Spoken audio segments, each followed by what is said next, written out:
महाराज जी, आप Elin institute के सारे टीचर हैं और कहते हैं बच्चों को पढ़ाते हैं और अध्यात्म के रास्ते पे आपका सुन के चल भी रहे हैं महाराज जी। क्या एक वैसे बच्चों को जो है ना थोड़ा आध्यात्मिक शिक्षा भी देना अनिवार्य है, क्योंकि बिना आध्यात्मिक शिक्षा के, जैसे ब्रह्मचर्य है ये आध्यात्मिक शब्द है, और इसके बिना हमारे बच्चों की बड़ी दुर्दशा हो रही है। क्योंकि हमारे पास बच्चे आते रहते ना, जैसे हस्त क्रियादि हस्त मैथुन आदि के द्वारा बच्चियां बहुत दुर्दशा को प्राप्त हो रहे हैं। बॉयफ्रेंड, गर्लफ्रेंड, व्यभिचार, नशा, ये सब हमारे जो भारत के भविष्य हैं नवीन बच्चों में बढ़ रहा है। तो हमें प्रार्थना करनी है आप लोगों से कि आप गुरु पद पे हैं, आप टीचर पद पे हैं, तो आप बच्चों के चरित्र निर्माण पर भी ध्यान दीजिए।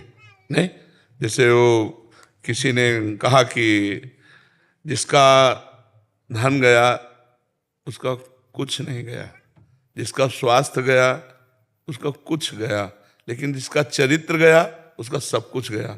नहीं कहा जाता, अंग्रेजी में क्या कहा जाता? Money is lost, nothing is lost. If health is lost, something is lost. If character is lost, everything is lost. आज हमारे बच्चों में उल्टा हो रहा है। तो अब हमें चाहिए कि विद्यार्थियों का चरित्र निर्माण करें, क्योंकि उन्हीं में से कोई एमएलए बनेगा, उन्हीं में से कोई सांसद बनेगा, उन्हीं में से कोई मंत्री बनेगा, कोई डॉक्टर बनेगा, कोई मास्टर बनेगा। तो हमारे बच्चे ही भारत के हमारे भविष्य हैं। तो अगर उनका ब्रह्मचर्य परिपक्व है, चरित्र अच्छा है, कोई व्यसन नहीं, तो वो एकाग्रता पूर्वक अपनी पढ़ाई में लगेंगे, एकाग्रता पूर्वक वो जिस लक्ष्य को प्राप्त करना चाहते उसमें चल पाएंगे। ब्रह्मचर्य हानि से सबसे बड़ी हानि होती है, वो स्मृति पे फर्क डालता है, शरीर में प्रमाद पैदा करता है, आलस्य, सोने का मन करता है, कमर, घुटने, इनमें दर्द शुरू हो जाता है, बहुत खाने की प्रवृत्ति या बिल्कुल न खाने की प्रवृत्ति, मतलब जीवन को बर्बाद करने के लिए वे पूरा है। जैसे 20 वर्ष तक ब्रह्मचर्य रहें और फिर इसके बाद गृहस्थ धर्म में जाएं, तो एक अनुकूलित वातावरण उनको गृहस्थ में, तो वो निकल जाएंगे बढ़िया जीवन। और 20 के पहले ही ब्रह्मचर्य नष्ट कर दिए तो बहुत बड़ी हानि हो जाती है। ऐसे शिक्षक हैं, ये आगे की कंपटीशन तैयारी कराते हैं बच्चे। महाराज जी, बहुत प्रेशर उन पे क्रिएट हो जाता है। उस प्रेशर देखो, हम जो बता रहे हैं इसी में क्षमता है हर प्रेशर को सहने की। आप समझो, ब्रह्मचर्य के द्वारा हमारी जब स्मृति प्रवीण होती है तो एक बार बोलो और बस दिमाग में हम उसको फिट कर लें। आप कभी जीवन में पूछ लेना, तो हमारे जो बच्चों को प्रेशर लगता है ना पढ़ाई, वो ब्रह्मचर्यहीनता के कारण लगता है। नहीं, एक आनंद की अनुभूति, ब्रह्मचर्य एक शीतलता है, ब्रह्मचर्य एक बल है, और ब्रह्मचर्य ब्रह्म है, उसको समझना चाहिए। तो हमारे बच्चों बच्चियों में ये आप जानकारी जरूर दें, क्योंकि जो आध्यात्मिक पढ़ाई है वही से सुधार सकती है। भौतिक पढ़ाई में तो और इसका प्रोत्साहन दिया जाता है। जैसे डॉक्टर कहते हैं प्रोत्साहन स्वरूप में कि कोई हानि नहीं है, और यहाँ प्रत्यक्ष बच्चों के जीवन बर्बाद होते चले जा रहे हैं। उनका आहार, व्यवहार, चरित्र अगर ठीक है तो पढ़ाई में उन्नति प्राप्त करेंगे, नहीं तो परेशान हो जाएंगे, फिर नशा करने लगेंगे, फिर हार जाएंगे, फिर वो अपने आप को नष्ट करना चाहेंगे। बहुत से बच्चे हारने पर अपने आप को नष्ट करते हैं ना। क्यों? हार जाना एक स्वाभाविक प्रक्रिया है, लेकिन नष्ट करना स्वाभाविक प्रक्रिया नहीं। हार और जीत दो ही पक्ष होते हैं, पास होना या फेल होना। मान लो थोड़ा हमारी प्रमाद स्थिति में उत्तर सही नहीं हुआ, हम फेल हो गए, तो हम अगली साल और पढ़ करके फर्स्ट नंबर में आने की कोशिश करें कि करने की कोशिश करें। तो ये बच्चों को संभालना है। पढ़ा तो आप रहे ही हैं, जिस विषय को पढ़ा रहे हैं बड़ी प्रवीणता से पढ़ाइए, क्योंकि वो सब में भगवान विराजमान। लेकिन ये जरूर चरित्र के विषय में क्यों, अब बताइए।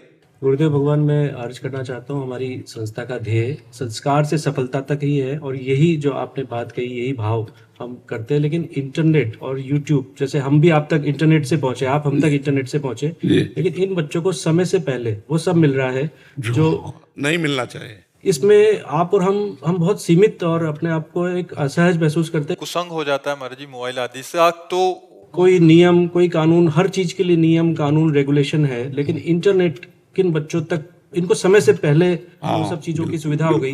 बिल्कुल। अच्छा, उससे क्या होता है महाराज जी, एक दूसरे से संपर्क हो जाता है या गलत चीजें देख हाँ, सकते हैं। ये वायरस की तरह बढ़ता है।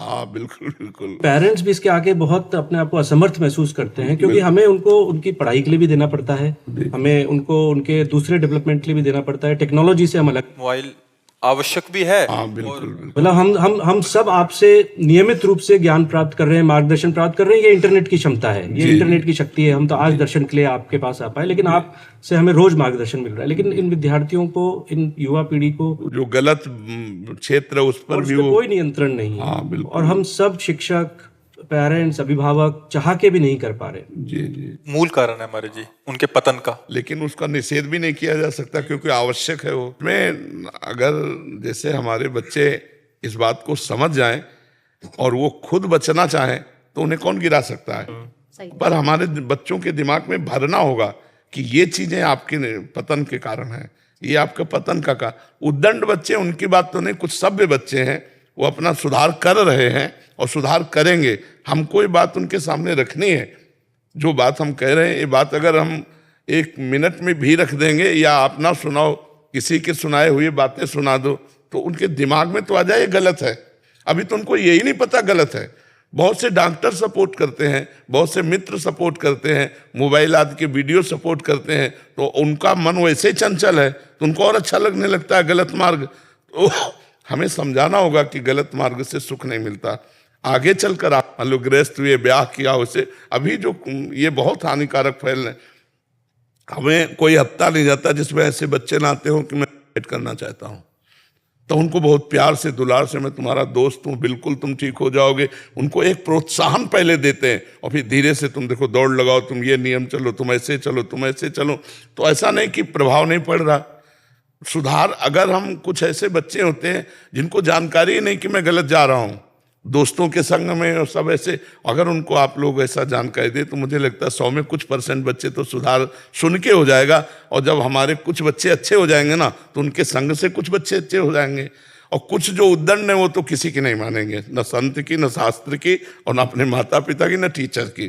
तो उनको फिर भागवतिक दंड या सरकारी दंड मिलता है, तो फिर उनको सुधरना होता है। उद्दंडता का फल दंड ही है, दंड से ही सुधारा जाए। वो साम नीति के द्वारा तो सुधर नहीं सकते।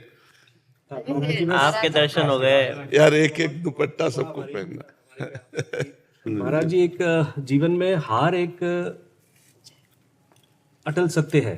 जीतेंगे हारेंगे, हार के प्रति स्वीकार्यता बहुत कम होती जा रही है समाज बहुत होती है, हाँ, बहुत कम।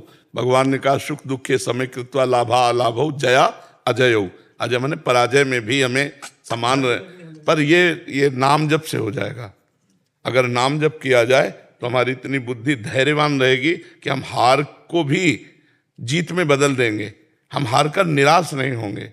नाम जप पर अब स्कूल में नाम जप वाली बातें तो कही ले जाती। 18-20 साल के, 15 साल के विद्यार्थी तो सोचते हैं हमारे सिलेबस का पार्ट ही नहीं है। हाँ, वो सोचते, जी जी, लगता है कि ये तो हमारे पिताजी, पेरेंट्स। हाँ, ऐसा लगता है। लेकिन तभी बुद्धि दृढ़ होगी जब भगवान का नाम जप, थोड़ा भी अगर नाम जप करने लगे तो बुद्धि धैर्यवान हो जाए, बुद्धि पवित्र हो जाए। भगवान का नाम मंगलमय है।